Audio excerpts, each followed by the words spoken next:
नमस्कार, स्वागत है आपका यूएई खबर पर। चलिए शुरू करते हैं आज की ताजा बुलेटिन। सबसे पहले हम आज के हाइलाइट्स को जानेंगे, उसके बाद खबरों को डिटेल में बताएंगे। लेकिन उससे पहले अगर आपने अभी तक रब्ता ऐप को डाउनलोड नहीं किया है तो फटाफट कर लीजिए। बता दें कि डाउनलोड करने के लिए आपको ज़्यादा कुछ करने की ज़रूरत नहीं है। जाना है प्ले स्टोर पर, सर्च करना है रब्ता ऐप, वहाँ पर आपको ऐप दिख जाएगा, आप उसे डाउनलोड कर सकते हैं। तो डाउनलोड ना।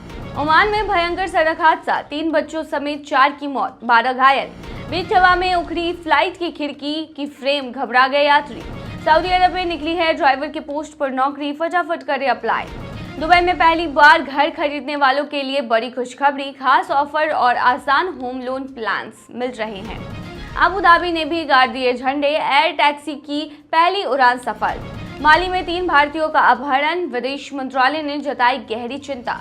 और आखिर में जानेंगे क्या है आज के रियल रेट्स, क्या आज के गोल्ड रेट्स और क्या है आज के दिरहम रेट्स। तो चलिए खबरों को डिटेल में बताते हैं।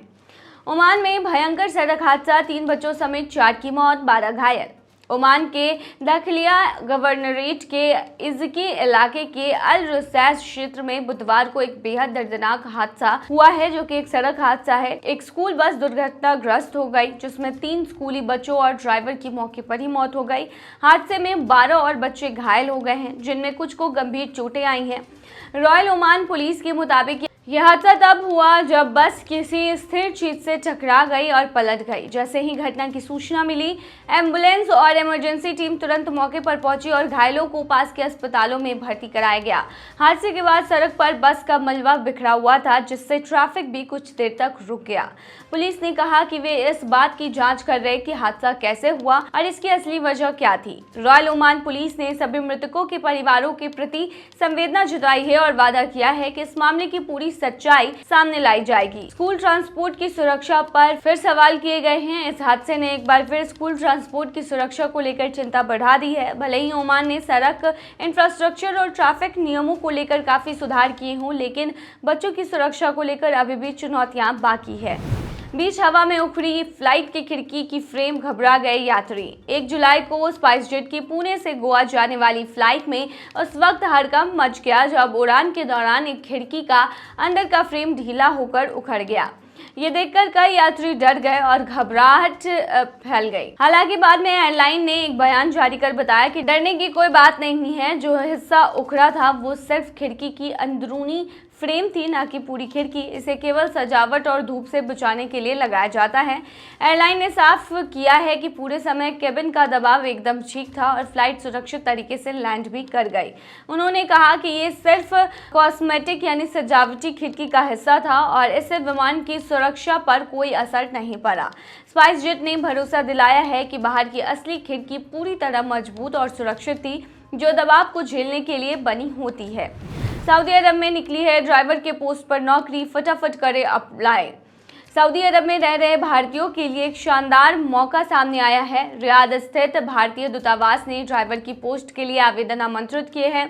ये नौकरी उन लोगों के लिए है जिनके पास सऊदी अरब में वैध ड्राइविंग लाइसेंस है और कम से कम 5 साल का अनुभव है। इस पद के लिए शुरुआती वेतन 3,200 सऊदी रियाल रखा गया है, जो समय और प्रदर्शन के आधार पर बढ़कर 7,840 सऊदी रियाल तक जा सकता है। आवेदन करने की अंतिम तिथि जो है वो 15 जुलाई की है। इस पद के लिए न्यूनतम शैक्षणिक योग्यता 10वीं पास होनी चाहिए, ये जरूरी है। साथ ही आपके सभी शैक्षणिक प्रमाण पत्र राज्य सरकार, शिक्षा मंत्रालय यानी नई दिल्ली, विदेश मंत्रालय और सऊदी दूतावास से सत्यापित होने चाहिए। उम्मीदवार को अंग्रेजी और अरबी भाषा का अच्छा ज्ञान होना चाहिए। इसके अलावा शारीरिक और मानसिक रूप से फिट होना अनिवार्य है, जिसके लिए एक मेडिकल सर्टिफिकेट भी देना होगा। भर्ती प्रक्रिया में सबसे पहले आवेदन की शॉर्ट लिस्टिंग और डॉक्यूमेंट वेरिफिकेशन किया जाएगा। इसके बाद ड्राइविंग टेस्ट होगा। जो उम्मीदवार इसमें पास होंगे उन्हें इंटरव्यू के लिए बुलाया जाएगा। अंतिम चयन इंटरव्यू में उम्मीदवार के व्यवहार, कम्युनिकेशन स्किल्स और एक्सपीरियंस को देखते हुए किया जाएगा। आवेदन प्रक्रिया पूरी तरह से ऑनलाइन होगी और उम्मीदवारों को अपने शैक्षणिक दस्तावेज, अनुभव पत्र और अन्य जरूरी प्रमाण पत्रों की स्कैन कॉपी अपलोड करनी होगी। इच्छुक उम्मीदवार जल्द से जल्द आवेदन करेंगे। दुबई में पहली बार घर खरीदने वालों के लिए बड़ी खुशखबरी, खास ऑफर और आसान होम लोन प्लान। दुबई सरकार ने पहली बार घर खरीदने वालों के लिए एक बेहतरीन स्कीम की शुरुआत की है, जिसका लाभ अमीराती नागरिकों के साथ साथ प्रवासी भी उठा सकते हैं। अब दुबई में घर खरीदना पहले से कई ज़्यादा आसान और किफ़ायती हो जाएगा। 2 जुलाई को दुबई लैंड डिपार्टमेंट और इकोनॉमी एंड टूरिज्म डिपार्टमेंट ने मिलकर first time home buyer programme launch किया है। इस योजना के तहत लोगों को सस्ते दामों पर नए घर खरीदने का ऑप्शन मिलेगा। बड़े डेवलपर्स के प्रोजेक्ट्स में प्राथमिकता के साथ बुकिंग की सुविधा दी जाएगी और 5 दिरहम मिलियन यानी लगभग 11 करोड़ तक के घरों पर विशेष शर्तें लागू होंगी। इसके अलावा बैंकों के जरिए पर्सनलाइज्ड होम लोन योजनाएं भी उपलब्ध कराई जाएंगी। इस स्कीम का लाभ वे सभी लोग उठा सकते हैं जो यूएई में रहते हैं, दुबई में पहली बार घर खरीदना चाहते हैं और जिनकी उम्र 18 साल या उससे अधिक है। ये योजना सभी राष्ट्रीयताओं और इनकम ग्रुप्स के लिए खुली है। इस कार्यक्रम में इमार, नखील, जमैक, मेरास, अजीज और दानूबू जैसे प्रमुख डेवलपर शामिल हैं, जबकि होम लोन सुविधा के लिए Emirates, NBD, DIB, CBD, Emirates Islamic और मुशर्रफ जैसे बैंक साझेदार हैं।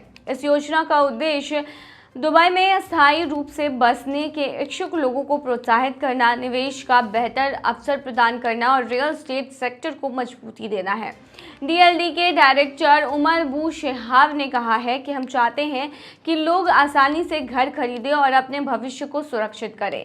वहीं डीईटी के डायरेक्टर हिलाल सईद अलमारी ने कहा कि यह स्कीम दुबई को एक ग्लोबल मॉडल बनाएगी जहां रहना आसान और सुरक्षित होगा।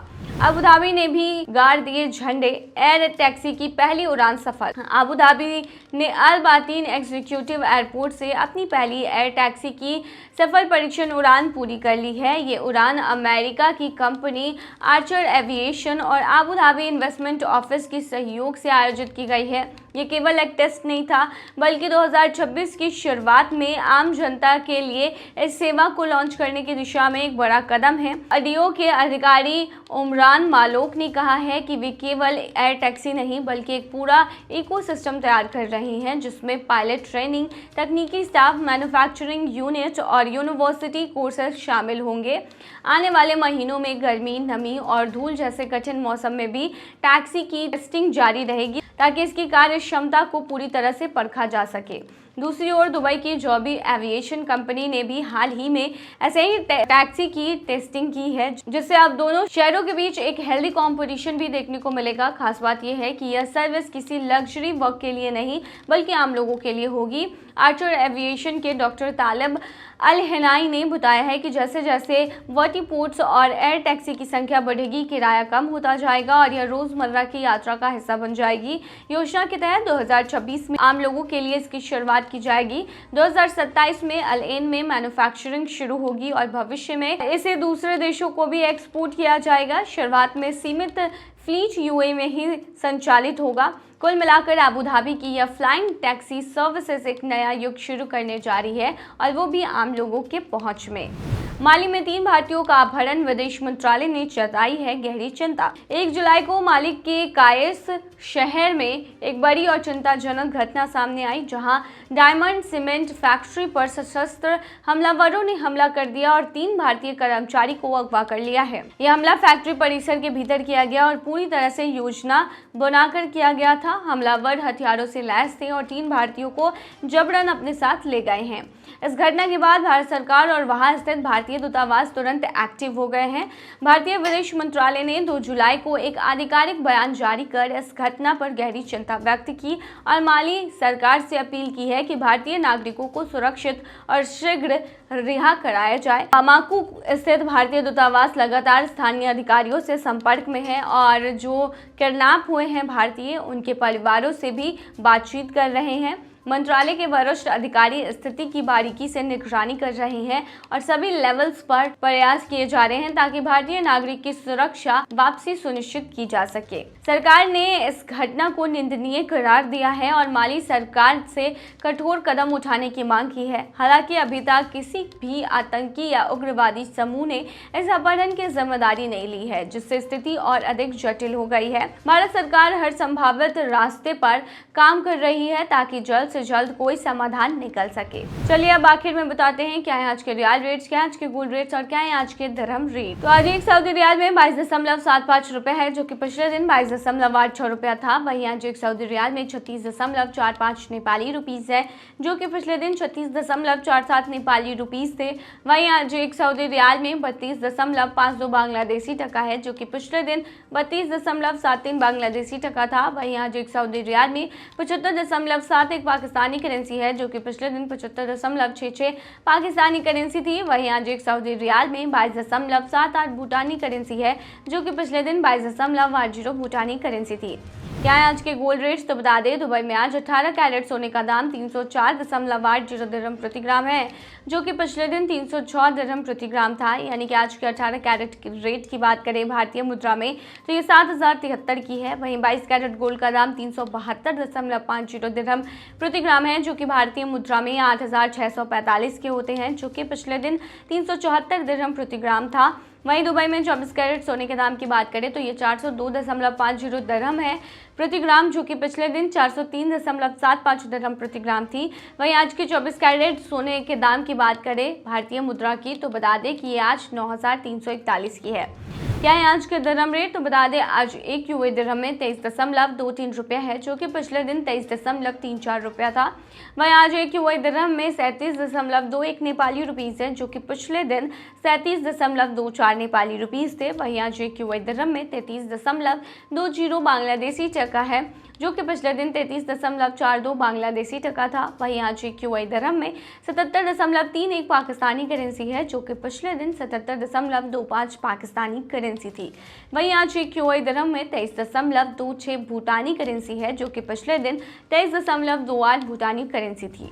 तो यदि आज की ताज़ा बुलेटिन ऐसे ही ताज़ा अपडेट्स के लिए बने रहिए हमारे चैनल पर।